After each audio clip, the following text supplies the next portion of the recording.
Lucky Star Pie here, World of Tanks Valor community contributor. Another big Tuesday has arrived to the world of tanks, that is. With the new season of Valor upon us, we find ourselves amidst a new series of ops. We were lucky enough to sneak a peek early at the upcoming premium tanks earnable by advancing through the Valor stages, and now we get to actually earn them.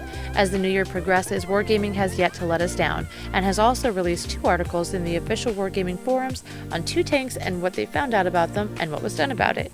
This new upcoming series is titled Let's Talk About Tanks. The 2 tanks in the Nerf buff discussion this month are the AMX-30B and the Trogir LV100. As with every week, we also have new ops, new sales, and new contracts. This week, we have an update to war chests and what you'll be finding in them. The website has the full list of changes, including the possibility of receiving some crews. On track, we have the Progetto 65 for 6 more days. The long haul op for this week also. This week from April 21st to April 28th, we also have the Loaded Dice event, a favorite among many tankers. In this event, variable damage and penetration mechanics will use their exact values or be toned down for greater predictability. At the end of this video, you can click the link to watch my very brief explanation of the Loaded Dice event that goes into the damage and penetration mechanics. Let's get to the question that's been burning on everyone's mind. How do we get these new premium tanks? Well, there are 2 ways. One, you can buy them immediately at the store to fill your garage, or you can complete the stages of Valor to receive them. Let's review the Valor ops in question and see what's on our hands. The World of Tanks Valor will run from April 21st to July 20th. This is a variety of ops we are no doubt used to by now, reaching up to stage 100. Similar to mercenary contracts, stages are purchasable to pass. For example, stage 1, which is 25 points, costs 250 gold to pass. Next, you can purchase up to stage 5, which is 125 points, for 1,250 gold. Sticking to the 10 gold per point, stage 100 is purchasable for 25,000 gold. For those of you that just can't wait, or if you wait too long, this is a nice assurance you won't miss out at the end. After completing stage 50, you receive the Soviet Tier 6 Object 244 heavy tank. Clearing stage 75 is how you get the Soviet Tier 8 Su-130 PM tank destroyer. Here's where it gets interesting. Upon completing stage 100, you receive the American Tier 10 T-95 E6 medium tank. If you have premium, you also receive the German Tier 9 Kampfpanzer 50T medium tank. Words of wisdom, make sure you have premium active when you complete stage 100. Both the forum and the news section on the official World of Tanks console website have links to the complete breakdown of stage rewards and costs. Let's go get us some tanks. Now, amidst all this new excitement, we have some more interesting news for nerfs and buffs. With lack of faith in wargaming prevalent in the forums and open discussion, wargaming has opened up to a new approach. With a level of transparency not many games offer, they show us in graph form the data from both consoles that they use to come to their conclusions. The AMX-30B, while a gorgeous tank to say the least, it won't be news to some people how this tank doesn't compete. Jeff Gregg, the lead designer on World of Tanks Mercenaries, showed the data, and this is what we got. The tank is used 1,700 times a day by players on average. A few graphs show how it compares versus win rate in players, with very little difference. Jeff Gregg also notes that an average of win-loss doesn't tell us as much as some may think. As always, what we should do is evaluate who is using this tank when it comes to skill. He reviews the curve of a player's win rate and their usage of the tank, as well as the tank's win-loss. Everything seems pretty much in line. After reviewing the next graph for accuracy, we see the AMX-30B has an average 72% hit rate. But then he follows with the penetration, and we can see that it falls down to 48.2%. If you felt like your tank never pens, you may be right, not just paranoid. The damage per shot is also at an average of 230 damage per hit. Now when they review the damage per shot that also pens, you're looking at 360 damage, very close to the AMX-50B. If you want to know the rest, the article in the official Wargaming forums cover a lot more data that they released, such as survival rate and damage blocked for this tank. As for their conclusions, after analyzing the data, they found the tank performs on par with other tanks as a whole, except it isn't penning as much as it should, resulting in a very low damage output. So in today's update, we see these changes. They will buff the penetration and shell speed on this gun to be more than now, but not as much as it was before the last nerf. This will also impact the Tier 9 AMX-30. On the one shell, they're bringing the speed from 1100 to 1525, and on the other, they're bringing it from 800 to 1,000, and the penetration will change from 248, 300, and 53 to 255, 310, and 53 respectively. That brings us to the next tank they discussed, the WoT Trogir LV100.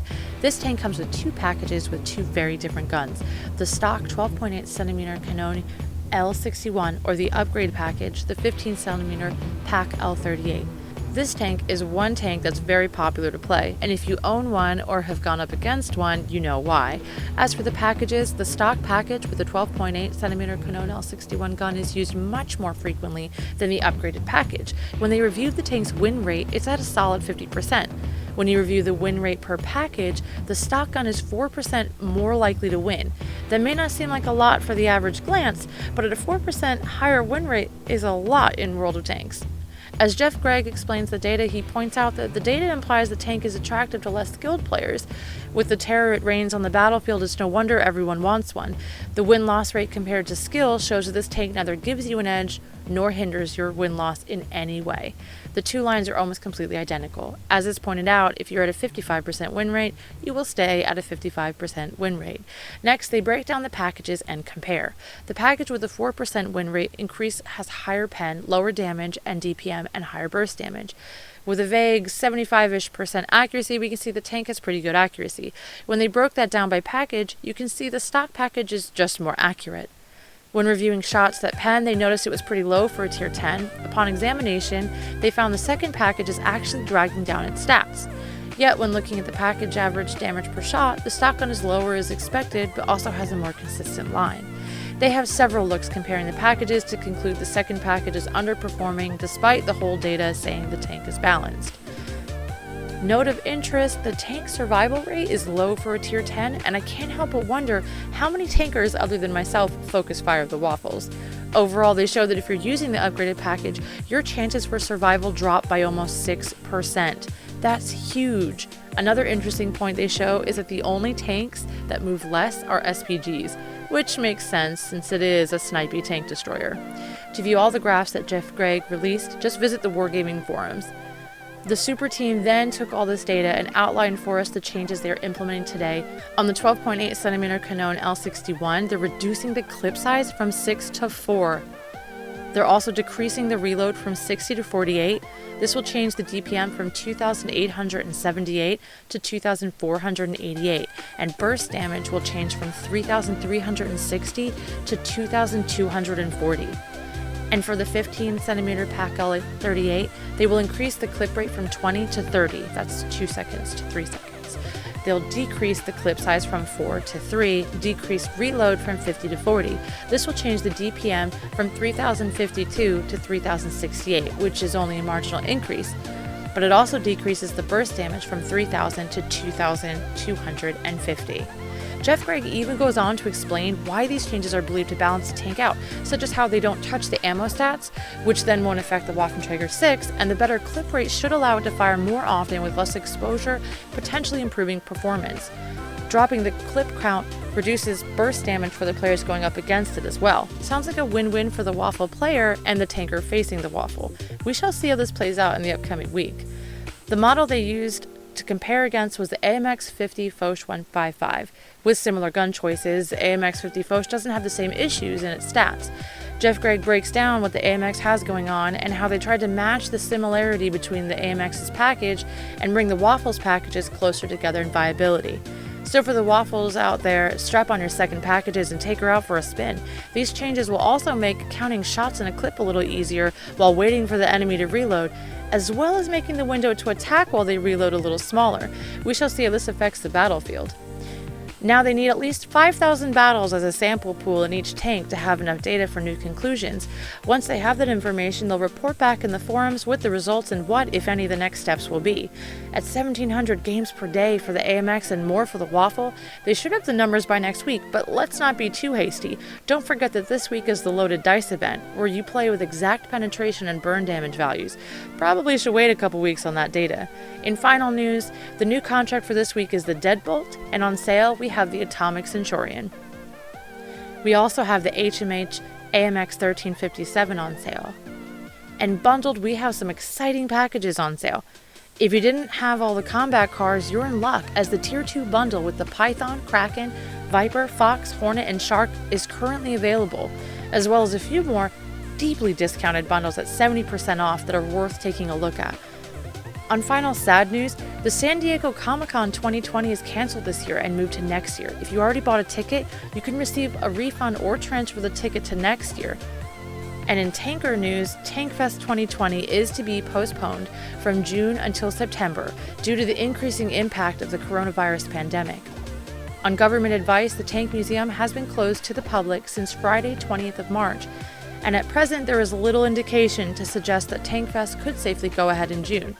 TankFest 2020 is therefore being moved from the 26th, 27th, and 28th of June to the 11th, 12th, and 13th of September.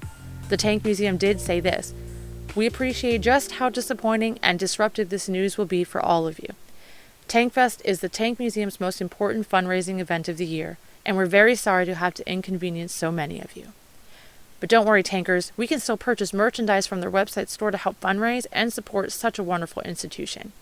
This year has had a lot of unexpected turn of events, but uniting has never been about being face-to-face. It's about teamwork, friendship, and coming together to achieve something, even if it's from the comfort of your own home. Stay safe. We'll see you out there in the battlefield. Good luck, Commander.